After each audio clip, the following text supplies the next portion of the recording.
दोस्तों मैं राज पांडे, आप देख रहे हैं आरसीएम टुडे। आइए जान लेते हैं अभी की लेटेस्ट अपडेट के बारे में। पूरी अपडेट को जानने के पहले वीडियो को लाइक शेयर करना मत भूलें। वीडियो पसंद आए तभी लाइक करें। अगर आपको वीडियो पसंद नहीं तो वीडियो को लाइक ना करें, वीडियो को डिसलाइक कर दें। वीडियो बहुत पसंद आए तभी चैनल को सब्सक्राइब करें, अन्यथा चैनल को सब्सक्राइब ना करें। जब भी चैनल को सब्सक्राइब करें तो बेल आइकन दबाएँ, ऑल पर सेलेक्ट करें, जिससे हमारे वीडियो का नोटिफिकेशन आप तक सबसे पहले पहुँच जाए, वीडियो को आप सबसे पहले देख पाएँ। आपके लाइक और डिसलाइक से मुझे मोटिवेशन मिलता है, इसलिए आपको लाइक या डिसलाइक ज़रूर करना है। सबसे पहले हम बात करेंगे उत्तर प्रदेश में होने वाली अब तक की सबसे बड़ी बैठक के बारे में। यह बैठक इलेक्शन को भी लेकर हो सकती है, यह बैठक नई प्राइमरी शिक्षक भर्ती को लेकर हो सकती है, और यह बैठक अन्य मुद्दों पर भी हो सकती है, और कई मुद्दे भी शामिल हो सकते हैं, क्योंकि बेरोज़गारी का आलम उत्तर प्रदेश में चरम पर है। सरकार के द्वारा कहा जा रहा है कि हमने बेरोज़गारी दर को घटाया, लेकिन किस तरह से? मनरेगा में जवाब देगी। अगर मनरेगा का जवाब निकाल दिया जाए तो उत्तर प्रदेश में बेरोज़गारी चरम पर है, और मनरेगा 90 दिन का जवाब होता है, 365 दिन का जवाब नहीं होता है, तो 90 दिन से किसी भी परिवार का भरण पोषण नहीं हो सकता है। सवाल है कि नई प्राइमरी शिक्षक भर्ती को लेकर कुछ ऐलान आज हो सकता है या नहीं, इसी पर चर्चा करेंगे। सुपर टेट की परीक्षा कब हो सकती है, क्यों नहीं हो सकती है, कैसे हो सकती है, इस पर चर्चा करेंगे। आदर्श आचार संहिता कब लागू होगा, लागू होने के पहले परीक्षा होगी या नहीं होगी, कब होगी, कैसे होगी, इसके संबंध में चर्चा करूंगा, क्योंकि 2022 का विधानसभा चुनाव बहुत ही महत्वपूर्ण है। 2022 विधानसभा चुनाव के पहले सरकार के द्वारा कुछ ना कुछ खेला किया जा सकता है, यानी कि भर्ती भी दी जा सकती है, और जो घोषणा पत्र होगा उसमें नई शिक्षक भर्ती की घोषणा की जा सकती है। कुछ भी हो सकता है, यानी कि भर्ती आ भी सकती है, नहीं भी आ सकती है, और जो घोषणा पत्र होगा, मैनिफेस्टो होगा, उसमें जो है नई प्राइमरी शिक्षक भर्ती का जिक्र किया जा सकता है। पूरी जानकारी इस वीडियो में आपको मिलेगी, वीडियो को अंत तक देखिएगा, स्किप मत करिएगा। जैसा कि आप अपनी स्क्रीन पर देख रहे हैं, यहाँ पर लिखा हुआ है भारत समाचार। बहुत ही अच्छा चैनल है, इस चैनल को आप सब्सक्राइब कर सकते हैं। भारत समाचार चैनल के माध्यम से ऑथेंटिक जानकारी आपको प्रोवाइड कराई जाती है, जेन्युइन जानकारी। यहाँ पर लिखा हुआ है, आज शिक्षा विभाग की संयुक्त बैठक का आयोजन। योजना भवन में आज 2 बजे से बैठक का आयोजन। केंद्रीय शिक्षा मंत्री धर्मेंद्र प्रधान की अध्यक्षता में होगी बैठक। बैठक में deputy CM doctor Dinesh Sharma होंगे शामिल। बेसिक शिक्षा मंत्री सतीश चंद्र द्विवेदी भी होंगे शामिल। जब बेसिक शिक्षा मंत्री का नाम आया तो सभी के जहन में एक सवाल उठने लगा, और बहुत ही बेसब्री से इंतजार है, और इस सवाल का जवाब कब मिलेगा इसका भी इंतजार है। मैं आपसे बताना चाहता हूँ कि आज की जो बैठक है उसमें केंद्रीय शिक्षा मंत्री और राज्य के शिक्षा मंत्री शामिल होंगे। हाल ही में पीएबी रिपोर्ट आप लोगों ने देखा होगा, समाचार पत्रों में खबरें आई थी कि 73,000 से अधिक पद खाली हैं। सवाल है, क्या नई प्राइमरी शिक्षक भर्ती के संबंध में आज की बैठक में चर्चा होगा, क्योंकि बैठक में deputy CM doctor Dinesh Sharma भी शामिल हैं, शिक्षा मंत्री भी शामिल हैं, तथा केंद्र के शिक्षा मंत्री भी शामिल हैं, और केंद्र के जो शिक्षा मंत्री हैं उन्हीं के नेतृत्व में, उन्हीं के तैयारियों में अब की बार यूपी विधानसभा चुनाव लड़ा जाएगा। एक प्रकार से उनको जिम्मा दिया गया है, और चेहरा जो है उत्तर प्रदेश के मुख्यमंत्री योगी आदित्यनाथ का होगा। तो केंद्रीय शिक्षा मंत्री हैं, आज इलेक्शन के संबंध में, उसकी रणनीतियों के संबंध में चर्चा होगी। साथ ही नई प्राइमरी शिक्षक भर्ती के संबंध में चर्चा हो सकती है। अब सवाल है कि भर्ती कब तक आएगी, वास्तव में आनी होगी तो कब तक आएगी। देखिए, एक सस्पेंस बना हुआ कि अक्टूबर में आएगी, नवंबर में आएगी, दिसंबर में आएगी, घोषणा कब होगी। तो मैं आपसे बताना चाहता हूँ कि 15 दिसंबर के पहले किसी भी कीमत पर नई प्राइमरी शिक्षक भर्ती नहीं आएगी। अगर आएगी तो इसका विरोध होना शुरू हो जाएगा, क्योंकि यूपी टेट का परिणाम 28 दिसंबर को जारी होगा।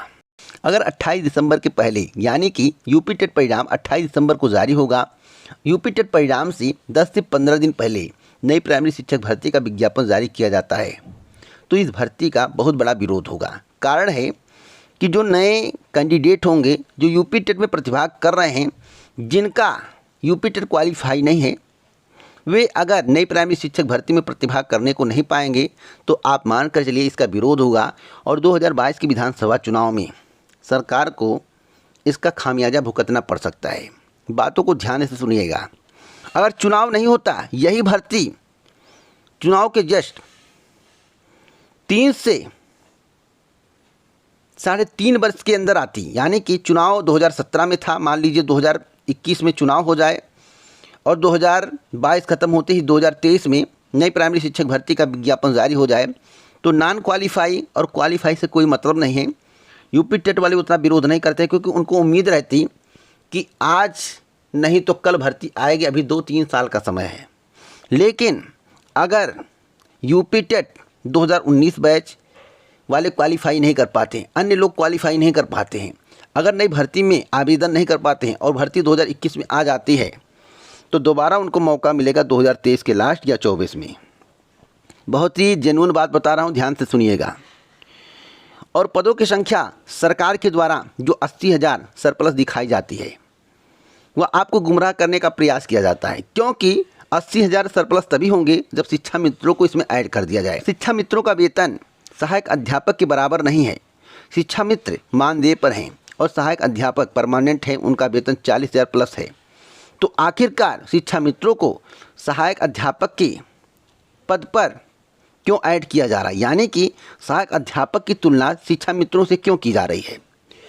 इसी को जोड़कर सरकार के द्वारा 80,000 सरप्लस शिक्षकों की संख्या दिखाई जा रही है, यानी कि इतने लोग अधिक हैं, इतने शिक्षक अधिक हैं। मैं आपसे बताना चाहता हूं, उत्तर प्रदेश में 1 लाख से अधिक शिक्षकों के पद खाली हैं।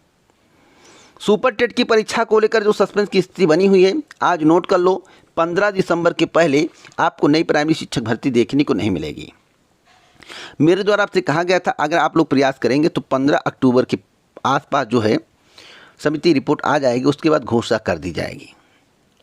अगर आप लोग पटल पर आते हो तो अब मैं आपको बता दूं आदर्श आचार संहिता कब लागू होगा, क्योंकि आदर्श आचार संहिता इस भर्ती के लिए सबसे बड़ा संकट है। देखिए, प्रारंभिक परीक्षा और मुख्य परीक्षा में ज़मीन आसमान का फर्क होता है। प्रारंभिक परीक्षा का आयोजन कभी भी ज़्यादातर मामलों में देखा गया है आदर्श आचार संहिता में नहीं होता है। 100 में 1% मैंने तो कभी सुना नहीं, आप लोग सुने होंगे तो कमेंट बॉक्स में बताइएगा। कोई भी ऐसी प्रारंभिक परीक्षा का नाम बताइए जो आदर्श आचार संहिता में संपन्न कराई गई हो।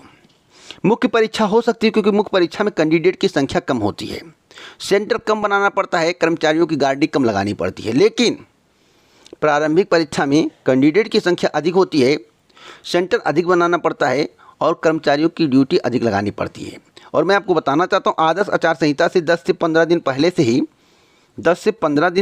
से ही कर्मचारी अधिकारी चुनाव में व्यस्त हो जाते हैं, जिसके कारण प्रारंभिक परीक्षा का आयोजन आदर्श आचार संहिता से 10 से 15 दिन पहले नहीं हो पाती। 10 से 15 दिन पहले से ही ब्रेक होना शुरू हो जाता है, परीक्षाएं आयोजित होना बंद हो जाती हैं, सरकार के द्वारा कोई भी परीक्षा कंडक्ट नहीं कराई जाती है। चुनाव आयोग भले ही परमिशन दे दे लेकिन कर्मचारी नहीं मिलेंगे, अधिकारी नहीं मिलेंगे। बातों को ध्यान से सुनिएगा, समझिएगा। अब सुपर टेट की अगर परीक्षा सरकार को करवाना है तो प्राइमरी शिक्षक भर्ती का विज्ञापन यूपी टेट के पहले जारी करना पड़ेगा, यानी कि यूपी टेट परिणाम आने से पहले। अगर यूपी टेट के 15 दिन पहले विज्ञापन जारी कर दिया जाता है तो आपको मालूम होगा कि विरोध होगा। जो कैंडिडेट नई प्राइमरी शिक्षक भर्ती में प्रतिभाग नहीं कर पाएगा उसका विरोध करेगा और सरकार को इसका खामियाजा 2022 की विधानसभा चुनाव में भुगतना पड़ेगा। तो सरकार ऐसा काम नहीं करेगी। हाँ, सरकार के मैनिफेस्टो में नई प्राइमरी शिक्षक भर्ती का जिक्र हो सकता है। हाँ, आपके प्रेशर पर विज्ञापन जारी हो सकता है, आवेदन लिया जा सकता है। हाँ, आदर्श आचार संहिता से पहले परीक्षा का आयोजन हो सकता है। हाँ, लेकिन सरकार चाहेगी तब। और सरकार अगर ये चाहती है, परीक्षा करवाना चाहती है, 15 जनवरी के पहले परीक्षा करवाना चाहती है तो इसका खामियाजा सरकार को 2022 के विधानसभा चुनाव में भुगतना पड़ेगा और विरोध भी झेलना पड़ेगा। अगर विरोध झेल के 10 लाख प्रशिक्षुओं की ज़िंदगी बनाना सरकार चाहती है, आपके बारे में सोच रही है, तो सरकार के द्वारा नई प्राइमरी शिक्षक भर्ती का विज्ञापन दिसंबर में जारी कर दिया जाएगा। परीक्षा होने की कोई गारंटी नहीं, करवाना चाहे सरकार करवा सकती है, लेकिन परीक्षा होने की कोई गारंटी नहीं है। विज्ञापन आ सकता है, आवेदन कर सकते हैं। या तो हो सकता है सरकार के द्वारा कह दिया जाए कि 1 लाख पदों पर, 1.5 लाख पदों पर, 2 लाख पदों पर हम प्राइमरी शिक्षक भर्ती का विज्ञापन जारी करेंगे। और समिति गठित क्यों की जाती है? भर्ती में विलंब करने के लिए। सत्यता यही है, भर्ती में विलंब करने के लिए, किसी काम को लटकाने के लिए और पदों की संख्या घटाने के लिए। मैं बार बार आपसे कह रहा हूँ। तो अगर आप लोग पटल पर आएंगे तो कुछ दिनों में सब कुछ स्पष्ट हो जाएगा, क्योंकि आदर्श आचार संहिता के पहले जो भी कुछ होना है हो जाएगा, उसके बाद कुछ नहीं होना है। आदर्श आचार संहिता कब लगेगी, सबसे अहम सवाल है। तो मैं आपसे बताना चाहता हूँ, आदर्श आचार संहिता आपको 15 जनवरी 22 के आसपास देखने को मिल सकती है, यानी कि 15 जनवरी 2022 के आसपास लग जाएगी। जिस दिन चुनाव की तिथि की घोषणा होती है उसी दिन से आदर्श आचार संहिता लागू हो जाती है। कुछ लोग कहते हैं कि कोई भर्ती प्रक्रिया में है तो उसकी परीक्षा हो सकती है। भैया परीक्षा हो सकती है, मैं भी कहता हूँ परीक्षा हो सकती है। केंद्र में इनकी सरकार है, राज्य में इनकी सरकार है, चुनाव आयोग से परमिशन मिल सकता है, लेकिन सेंटर बनाना, कर्मचारियों को ढूंढना यह आसान काम नहीं होगा, यह आसान काम नहीं होगा। तो आप सोचिए और समझिए। मुझे जो जानकारी आपको देनी थी ऑथेंटिक मैंने दे दिया। मेरा काम है आप तक सही जानकारी पहुंचाना। मैं आपको गुमराह नहीं करता हूं। अगले माह भर्ती आएगी, 15 तारीख को भर्ती आएगी, 20 तारीख को भर्ती आएगी, नहीं आएगी तब भी गाली दोगे। आ जाएगा तो खुश हो जाओगे, परीक्षा नहीं होगा तब भी गाली दोगे। और रोज़ बताऊं कि भर्ती इस दिन आने वाली, इस दिन आने वाली, नहीं आएगा तब भी गाली दोगे। सही जानकारी अगर आपको चाहिए तो आप हमसे जुड़ सकते हैं। मैं फैक्ट बोलने वाला व्यक्ति हूं। अगर आपको इसी प्रकार की ऑथेंटिक जानकारी चाहिए तो आप हमसे जुड़िए, चैनल को सब्सक्राइब करें, बेल आइकन दबाएं और प्रेस करें। और आज की बैठक बहुत ही अहम है। अगर आज आपके बारे में सोच लिया गया, कुछ ना कुछ घोषणा कर दी गई, तो आप मानकर चलिए कि नई प्राइमरी शिक्षक भर्ती आपसे दूर नहीं है। जय हिंद, जय भारत दोस्तों, नमस्कार।